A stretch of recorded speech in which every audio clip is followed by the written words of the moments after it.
On this edition of Down the Right Field Line, the Marlins return home after a 1-5 road trip. They faced the Braves and the Padres. Check out all the highlights. Where's Hanley now? All that and more coming up next.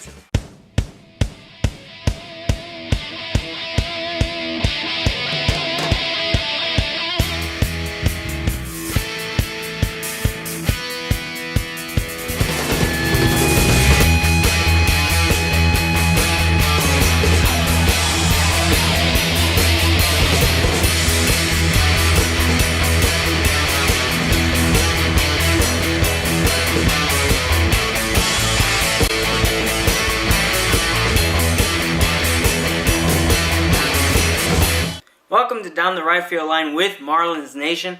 The Marlins just got back from a 1-5 road trip that left them in a tough situation and now head home to face the Atlanta Braves and the San Diego Padres. In Game 1, you had Josh Johnson versus Mike Minor, and JJ looked like the JJ of old, taking a perfect game into the 5th inning. Ended up going 6 innings, allowing that 1 hit, no runs, 9 strikeouts. Now, you ask yourself, how did he just go 6 innings? Well, JJ left with an irritation on his finger, more like kind of like a blister thing going on, and he wasn't able to continue. But boy, he was on point, and the Marlins helped him out in the 1st inning with a Carlos Lee RBI single after Reyes and Solano got singles in the inning. Later on in the game, in the 2nd inning actually, Emilio Bonifacio on the first pitch from Mike Minor takes it into the Clevelander. Bonifacio, Bonnie getting it done with a solo shot. Marlins take a 2-0 lead. Braves cut the lead to 2-1. And then in the 9th inning, after 2 singles by Bourne and Prado, Hayward grounds it to a double play. Now, boy, did we luck out, because on that play, Hayward was safe, and the umpire called him out. Laz Diaz, the first base umpire for the game, called Hayward out. Freddie Gonzalez came out to argue. We never saw that down here. Freddie was tossed. Marlins ended up winning the game 2-1. Now heading into Game 2, Mark Burley versus Tim Hudson. Hudson has had great success against the Marlins, and Mark Burley turned out to look like the ace of the rotation. And in this start, he just looked completely lost, walking 4 batters. He doesn't walk 4 batters in a game very often, mind you.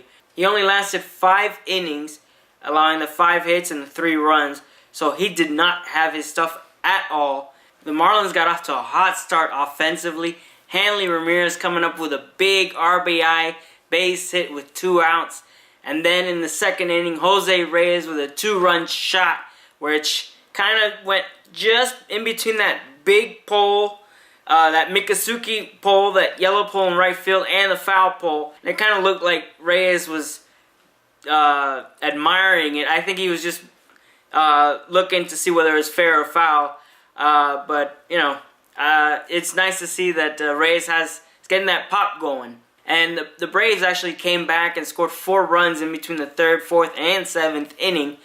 Heading into the 9th, down with 2 outs, you have Hanley Ramirez up, and he strikes out looking on a breaking ball, right down the middle. I mean, you've got to swing at it. You have to swing at that pitch. And, well, little did we know that would be Hanley's last at-bat as a Marlin.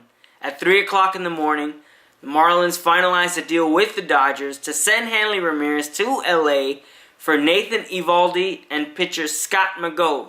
We'll talk more in detail about the trade in a little bit, but let's move forward to Game 3 of the series against the Braves, where you had Tommy Hanson versus Ricky Nolasco. Now, we've known Ricky struggled against the Braves, up and down. Tommy Hanson has been up and down himself this season. And the Marlins, there's no easy way to sugarcoat this or anything. They should have won.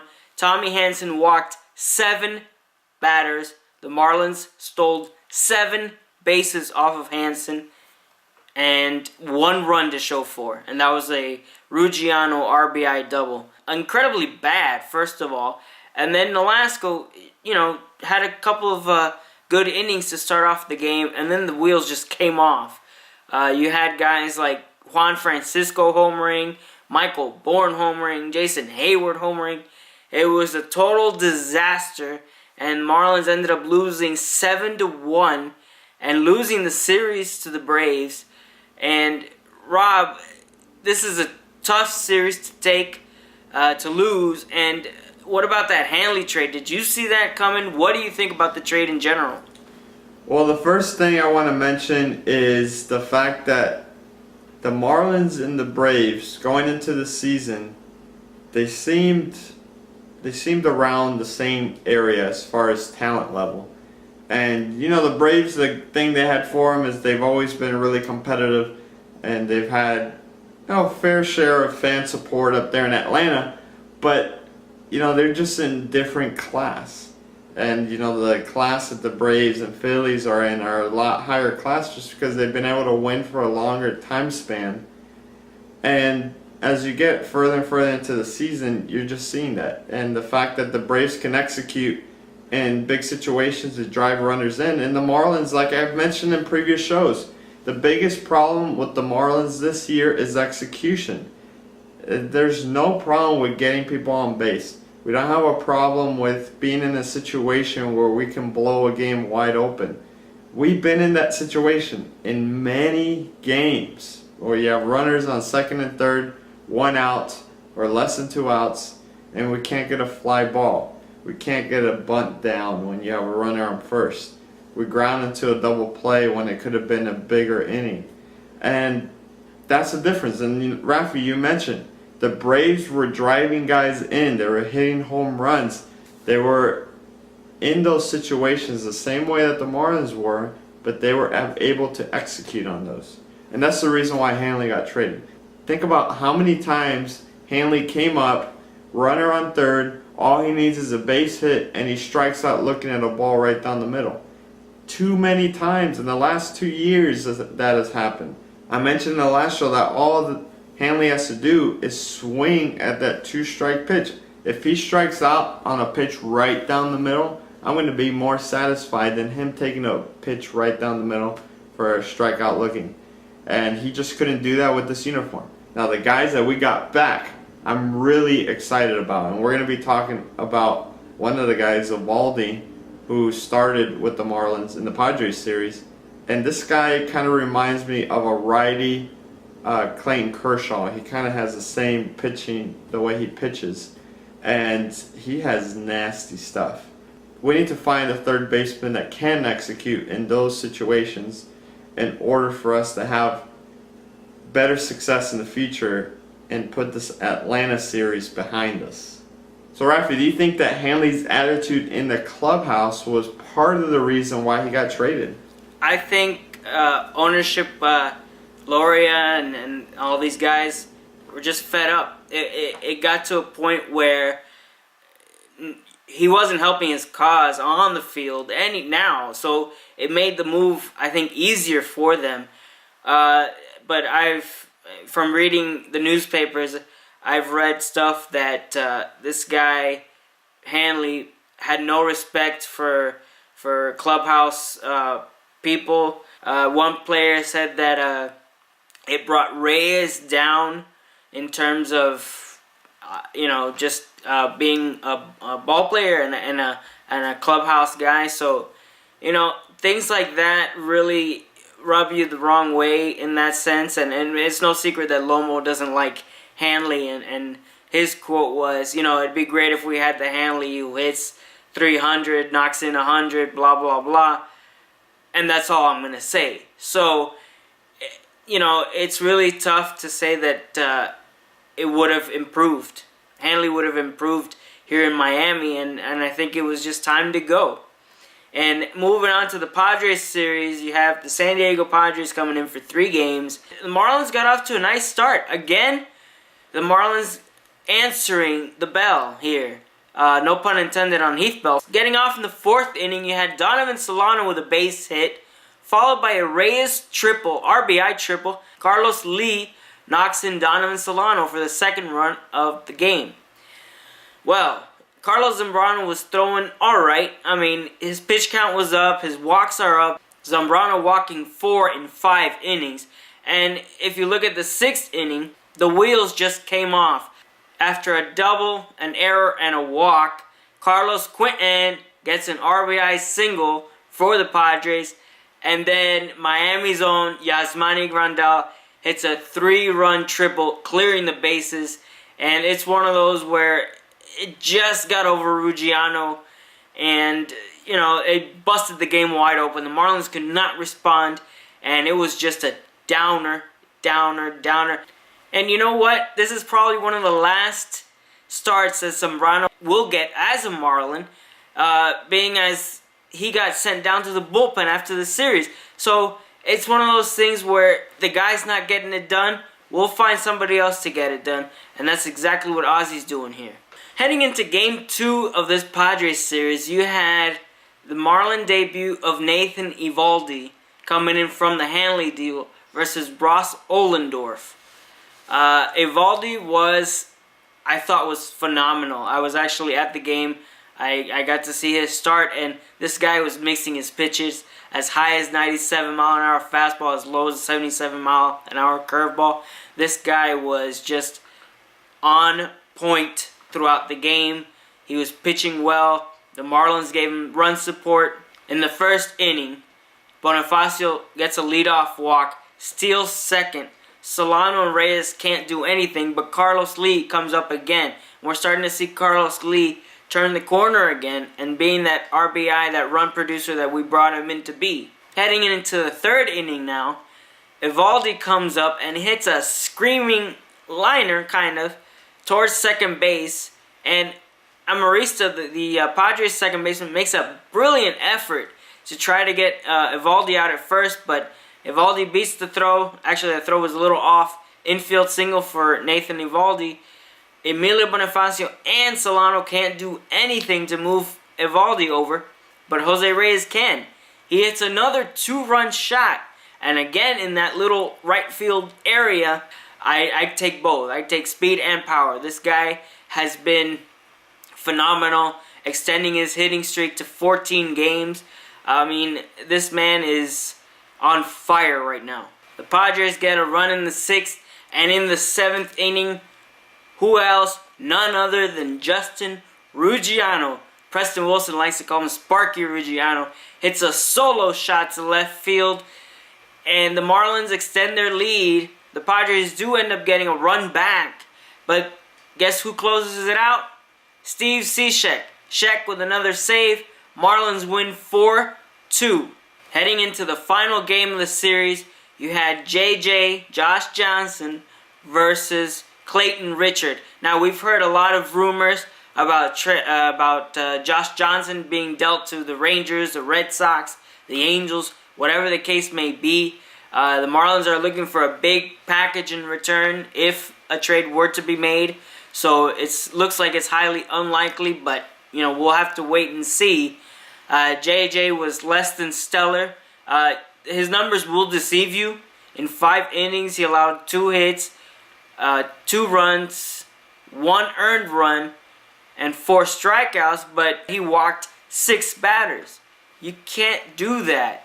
JJ, he was not on. And I'm telling you, the numbers do lie in this situation, because you say, well, he pitched all right. Well, no, he didn't.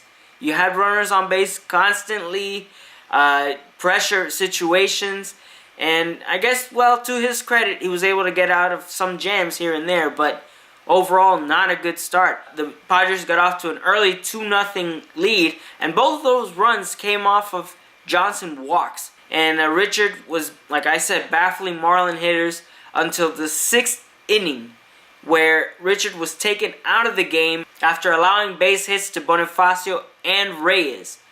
So now you have Dale Thayer coming in relief of Richard, and he allows a sac fly to Carlos Lee. Marlins cut the deficit 2-1.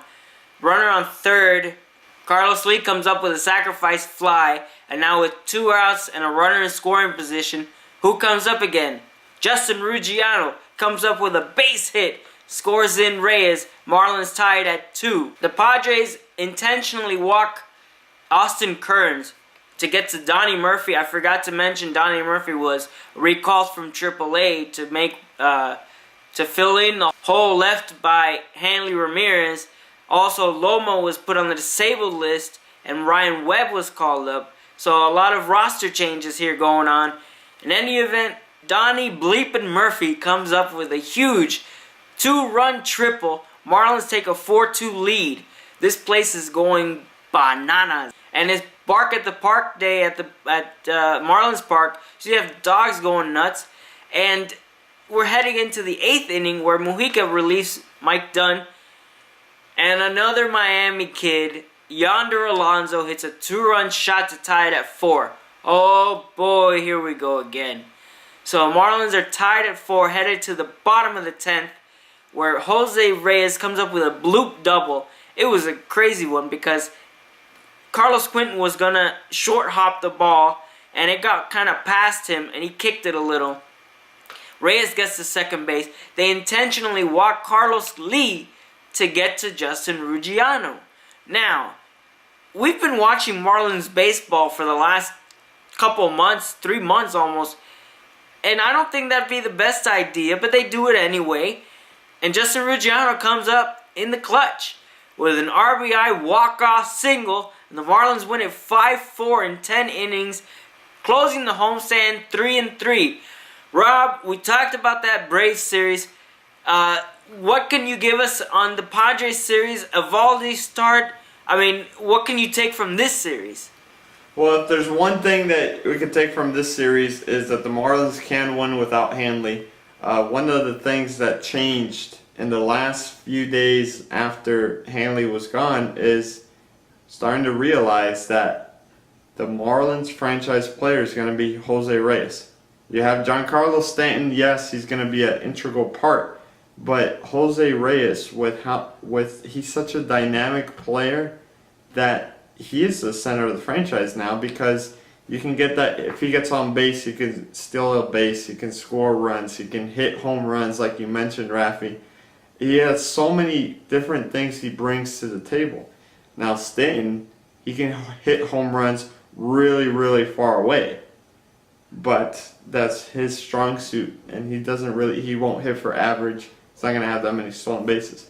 So I think Jose Reyes sliding is to the franchise player. Do you move him down into the 3 spot? And with Bonifacio on the team, you have that flexibility. So as far as how the Marlins have been affected by the Hanley trade, you could tell by the defense. So with Ruggiano in center field, that ball that got over his head, I'm sorry to tell you guys, but Bonifacio makes that play easily. And that's going to be something that we're going to have to start working on. I think Ruggiano is going to be a great asset to this team the next couple of years, but we're just going to need to find a place for him, because I don't think center field is that place. It kind of feels like the Marlins are just trying to patch it together and see if we can put together some of these runs that we're on right now. Reyes is carrying the team right now. He has a long hitting streak. If he continues at this pace, he's going to be challenging some Marlins greats. But, the key here is that we're able to execute in some situations, unlike the Braves series. It's no secret that the Marlins aren't as good as they thought they were this year. But if we can at least get back to 500, I think that will make it a rather successful year. And as far as the JJ rumors go, I think he's going to stay with the Marlins, and we look forward to seeing him next year. So like I mentioned, Marlins finished homestand 3-3, and now head off to an 11-game road trip. I think even though it looks like we're out of it, it's one of the most important of the season.